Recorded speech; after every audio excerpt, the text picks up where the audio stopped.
How to write factual answers. तथ्यात्मक उत्तर कैसे लिखें। तथ्य क्या होते हैं मैंने बताया था। पर्सन, प्लेस, टाइम, डेटा,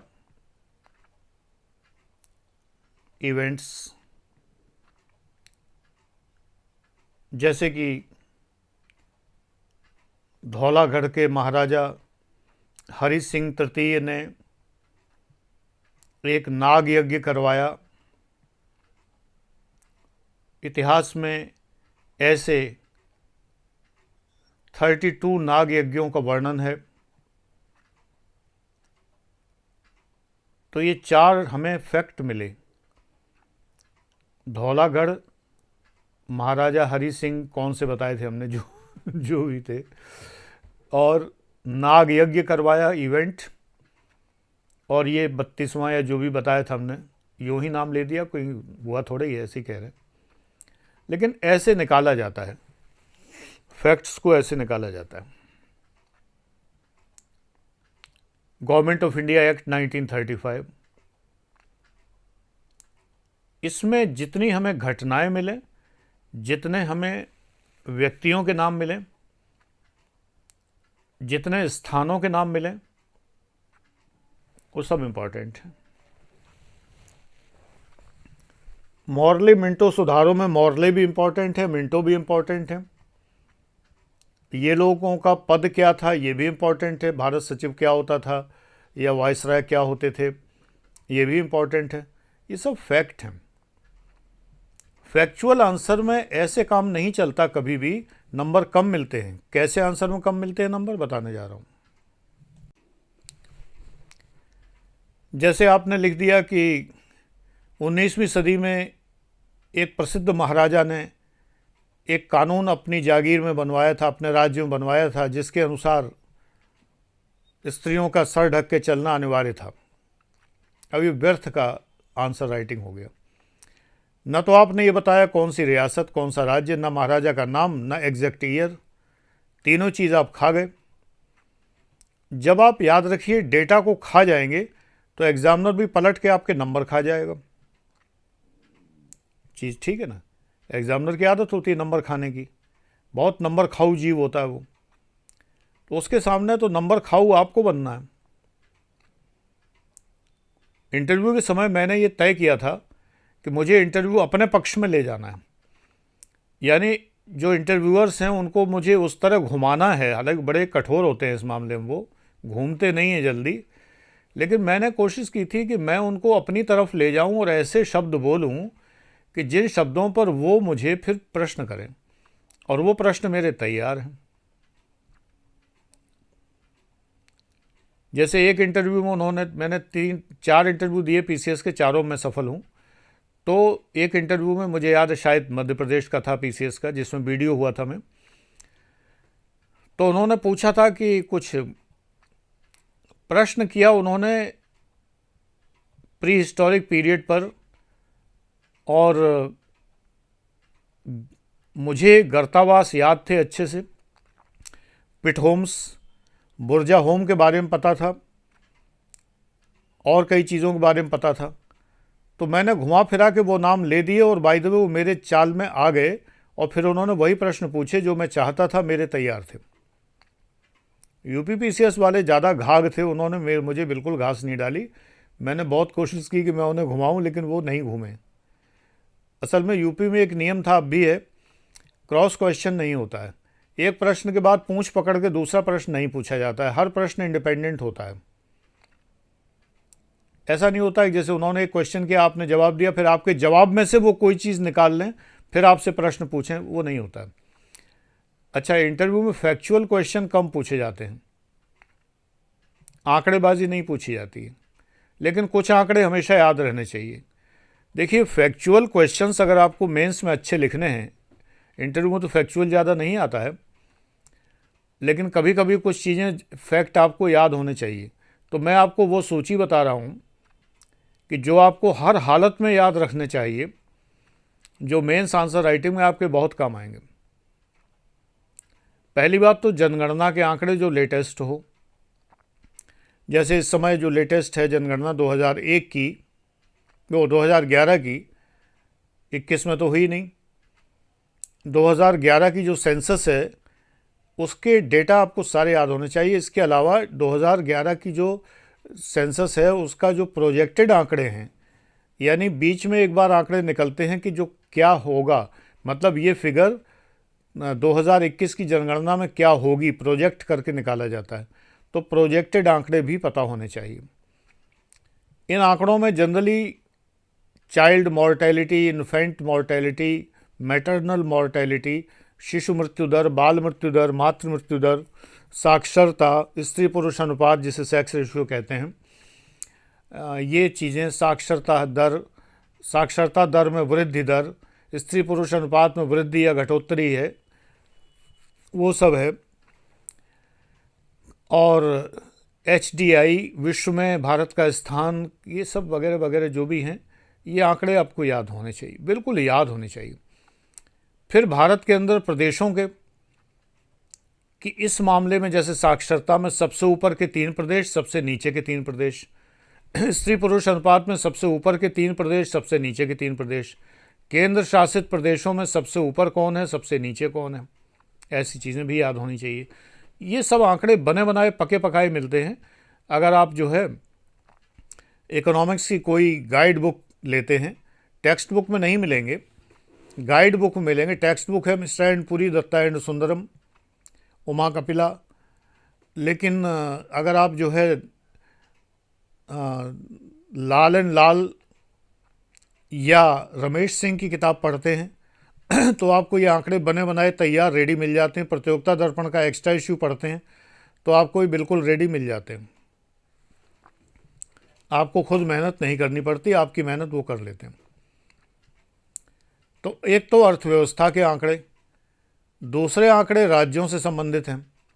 भौगोलिक आंकड़े याद रखिए थोड़े से महत्वपूर्ण, जोग्राफिकल, पर्सन प्लेस टाइम याद रखिए आंकड़े के लिए, और डेटा। तो प्लेस का मतलब है कि जो भारत के इम्पोर्टेंट नदियाँ, इम्पोर्टेंट सड़कें, इम्पोर्टेंट पासिस, दर्रे, विश्व के इम्पोर्टेंट रेल मार्ग, इम्पोर्टेंट मतलब जो ज़्यादा चर्चा में रहते हैं वो दर्रे हो गए, स्ट्रेट्स हो गए, खाड़ियाँ हो गई, बे और गल्फ हो गए। और इसी प्रकार से स्ट्रेट का मतलब क्या है, जल डमरू मध्य, जल संधि, जल संधियाँ हैं, पर्वत चोटियाँ हैं, हिमानियाँ हैं, ग्लेशियर्स, ट्रेंचेस हैं, खाइयाँ हैं, और वो क्या कहते हैं, रेगिस्तान हैं, द्वीप हैं। ये सब फैक्ट के अंतर्गत आते हैं। इनके लिए एनसिम्बल की ज्योग्राफी काफ़ी अच्छी है, के सिद्धार्थ की लिखी हुई एनसिम्बल की ज्योग्राफी काफ़ी अच्छी है, इनको तैयार रखिए। संविधान के डेटा, संविधान के निर्माण में कितने दिन लगे थे, कितनी मीटिंग्स हुई थी, कितने लोग बैठे थे, कब किसने त्यागपत्र दे दिया था, मुस्लिम लीग के हटने के बाद कितने सदस्य रह गए थे, इफेक्टिव मेंबर्स कितने थे वगैरह, ये तो संविधान के निर्माण के पहले के। इसके बाद रिप्रेजेंटेशन, कितने % का किस संप्रदाय का रिप्रेजेंटेशन था वगैरह, इस तरह के आंकड़े। किन किन पर्सन्स ने संविधान में क्या क्या योगदान दिया है, पर्सन प्लेस टाइम, किस टाइम पर क्या घटना हुई है, रेगुलेटिंग एक्ट से लेके और इंडियन इंडिपेंडेंस एक्ट 1947 तक, इनमें क्या क्या सुविधाएं दी गई या छीन ली गई, कितने मेंबर जुड़े, कितने हट गए, वायसराय की सभा में क्या कैसे संरचना थी उसकी, ये सब डेटा है, सारा आंकड़ा है। इस तरह के आंकड़े संविधान में आपको पता होने चाहिए। इतिहास तो तथ्यों की खान है, पर्सन प्लेस टाइम ही भरा पड़ा, लेकिन इसमें युद्ध ज़्यादा एग्जाम में नहीं आते। कितने सैनिक मारे गए, कितने भी घायल हुए, ये सब नहीं आता है। तो इतिहास के जो स्थान है विशेष तौर पे वो याद रखिए। मैंने फाउंडेशन बैच में यूपी के सारे स्थान, अच्छा हाँ, प्लेटिनम और गोल्ड बैच में यूपी स्पेशल वीडियोस भी हैं, और एमपी और राजस्थान और उत्तराखंड का जो एग्ज़ाम देते हैं उनको स्पेशल मैटर फेसबुक के थ्रू दिया जाता है, और भी कुछ वो मांगे तो वो भी दिया जाता है। हरियाणा, इवन एक बच्चे ने छत्तीसगढ़ का दिया था एग्ज़ाम, उसको भी मैटर अलग से दिया था मैंने। यानी आप जो स्टेट पीसीएस देते हैं, अगर आप कहेंगे, कुछ तो ऑलरेडी पढ़ा ही हुआ है, पहले से मौजूद है, लेकिन अगर आप कहते हैं तो आपको वो भी दिया जाता है, प्लेटिनम बैच और गोल्ड बैच के लोगों को। गोल्ड में पब्लिक एड जोड़ देते हैं तो प्लेटिनम बैच कहलाता है। फाउंडेशन बैच में भी भर भर के दिया गया है। इस समय 35,000 का बैच है वो। तो ये सोचिए कि एग्जिस्टिंग स्टूडेंट्स के लिए डिस्काउंट्स होते हैं। P1 P2 एग्जिस्टिंग बैच नहीं माने जाते, क्योंकि इतने सस्ते, इतने कम फीस भी कहना गुनाह है इसके लिए। ये सब्सक्रिप्शन है केवल, ये एक तरह का सब्सक्रिप्शन है। फीस तो बेटा 11,000 से नीचे कोई बैच है ही नहीं।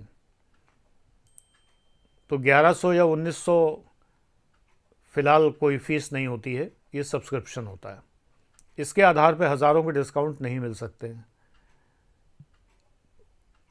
फाउंडेशन बैच में ये सब इतने फैक्ट बताए गए हैं, इतने पर्सन, प्लेस, टाइम बताए गए हैं जिसकी कोई सीमा नहीं। इतना लिखाया गया, एनसाइक्लोपीडिया ऑफ हिस्ट्री है पूरा का पूरा। मैं हिस्ट्री की भी बात कर रहा हूँ तो हिस्ट्री की बात की हमने। ये आपको स्वयं तैयार करना है।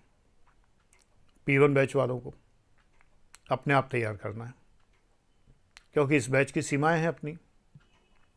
यहाँ हाउ टू तो बताया जा सकता है, कुछ ज्ञान भी दिया जा सकता है, लेकिन एग्जैक्टली व्हाट इज़ नहीं बताया जा सकता। उसके लिए फाउंडेशन और गोल्ड बैचेस हैं। थॉट के लिए एक्सेल बैच है, टेस्ट सीरीज़ के लिए TX बैच है, पर्सनैलिटी के लिए पर्सनैलिटी डेवलपमेंट बैच है। आप लोगों को इन बैचेस को ज्वाइन करने के लिए यथाशीघ्र, यथासंभव, यथाशक्ति प्रयास करना चाहिए। If you are serious about your career. ऐसे समझिए कि आपको किताबें खरीदनी है, तो किताबें खरीदने के लिए पैसे बचाते हैं और किताबें खरीदते हैं। ये किताबों से ज़्यादा है, क्योंकि इसमें वो व्यक्ति आपको पढ़ा रहा है जिसने 16,000 पुस्तकें पढ़ी हैं और जिसे सब कुछ याद भी है। वो पर्सन आपको पढ़ा रहा है, यानी कि मैं। आगे चलते हैं।